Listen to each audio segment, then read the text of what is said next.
गजानन मित्रांनो, तर मी आज आलेलो आहो आपल्या विदर्भातलं पंढरपूर म्हणजे श्री गजानन महाराज संस्थान शेगावला। आणि इथे मी तुम्हाला दाखवणार आहे की आज मी इथे काय प्रसाद घेतलेला आहे।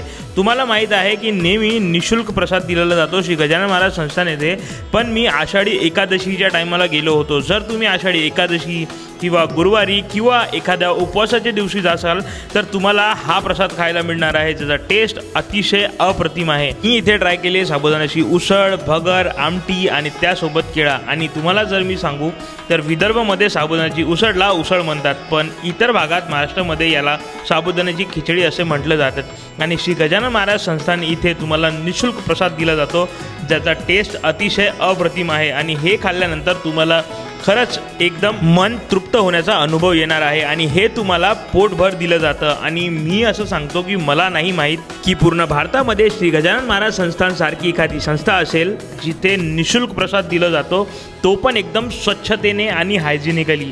जर तुम्ही शेगावला आलेले असाल आणि हा प्रसाद तुम्ही टेस्ट केला असेल तर कमेंटमध्ये जय गजानन नक्कीच लिहा। आणि तुम्ही शेगावला येत असाल तर श्री गजानन महाराज संस्थानचा हा प्रसादचा आस्वाद घेतल्याशिवाय तुम्ही जाऊ नका। जय गजानन मित्रांनो, असेच व्हिडिओ बघण्यासाठी आमच्या चॅनलला फॉलो करा, शेअर करा। जय गजानन।